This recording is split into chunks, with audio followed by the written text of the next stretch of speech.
আসসালামু আলাইকুম। আজকে আমি আপনাদের সাথে শেয়ার করব বড় মাছ ভুনা। বড় মাছ ভুনার জন্য এখানে আমি একটি বড় মাছ নিয়ে নিয়েছি। এখন আমি এটাকে সুন্দর করে কেটে ধুয়ে নিব। তো মাছ ভুনার জন্য এখানে 4টি টমেটো কেটে নিয়েছি ছোট সাইজের, পেঁয়াজ নিয়েছি 7-8টি, ধনেপাতা নিয়েছি আর কাঁচামরিচ নিয়েছি 5-6টি, আর এখানে নিয়েছি কিছু মটরশুঁটি। তো চলুন মাছ ভুনা শুরু করা যায়। দেখতেই পাচ্ছেন আমি মাছটাকে সুন্দর করে ধুয়ে নিয়েছি। এখন এটাকে লবণ হলুদ দিয়ে মেখে নিব। ভিতরে লবণ দিই, সামান্য পরিমাণে হলুদ আর একটু দেবো আদা রসুন বাটা। এখন আমি এটা সুন্দর করে মেখে নেবো। দেখছেন আমার তেল গরম হয়ে গেছে। এখন আমি মাছগুলোকে সুন্দর করে ভেজে নিতে পারছেন, আমি মাছগুলোকে সুন্দর করে লাল লাল করে ভেজে নিয়েছি। তো এখন আমি মাছ ভুনার জন্য কড়াইতে পেঁয়াজগুলোকে দিয়ে দিব। পেঁয়াজগুলোকে আমি ব্রাউন কালার করে হালকা ব্রাউন কালার করে ভেজে নিব।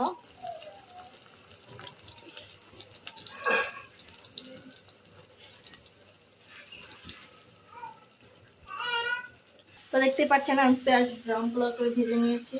এখন এর মধ্যে আমি দিয়ে দিব 1.5 টেবিলের মতো আদা রসুন বাটা,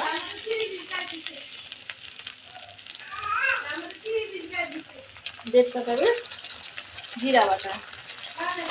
আদাটাকে আমি একটু ভেজে নিব সুন্দর করে। 1 টেবিল চামচ দিয়ে দিব আমি এখানে মরিচের গুঁড়ো, স্বাদ মতো লবণ, আর আধা টেবিল চামচের মতো দিয়ে দিব আমি হলুদের প্যাকেট। হলুদের প্যাকেটে আধা চামচ ব্যবহার করবো আমি। এখন সুন্দর করে আগে মশলাগুলোকে কষিয়ে নিব।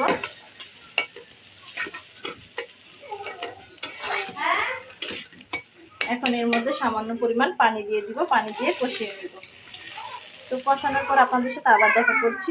এখন আমি এর মধ্যে দিয়ে দেবো মটরের ডালগুলোকে, মটরশুঁটিগুলোকে সুন্দর করে কষিয়ে নিব।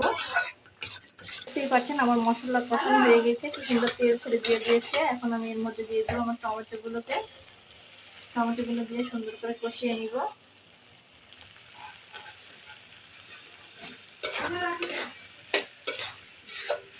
দেখতেই পাচ্ছেন আমার মশলা কষানো হয়ে গেছে, কতটা সুন্দর হয়েছে আর কতটা কালারফুল হয়েছে। এখন আমি এর মধ্যে দিয়ে দেবো পানি পরিমাণ মতো।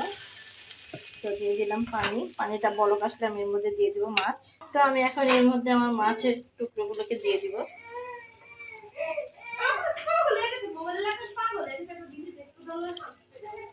দিব ব্যাগের কাঁচামরিচ। এখন আমি এটাকে ঢেকে দিব সুন্দর করে। আপনাদের সাথে আবার দেখা হবে কিছুক্ষণ পরে। দেখতেই পাচ্ছেন আমি মাছটাকে নেড়ে দিতে এসেছি। তো দেখতে পাচ্ছেন কতটা সুন্দর দেখা যাচ্ছে, মাছের কালারটা কতটা সুন্দর হয়েছে। তো এই পর্যায়ে আমি ধনেপাতাটাকে দিয়ে দিব মাছের মধ্যে। দেখতেই পাচ্ছেন মাছের কালারটা কতটা সুন্দর হয়েছে। তৈরি হয়ে গেল মজাদার মাছ ভুনা। বড় মাছ আপনারা এইভাবে ভুনা করলে তার খেতে খুবই মজার হয়। তো আজ এই পর্যন্ত, আবার দেখা হবে অন্য কোনো ভিডিওতে। আসসালামু আলাইকুম।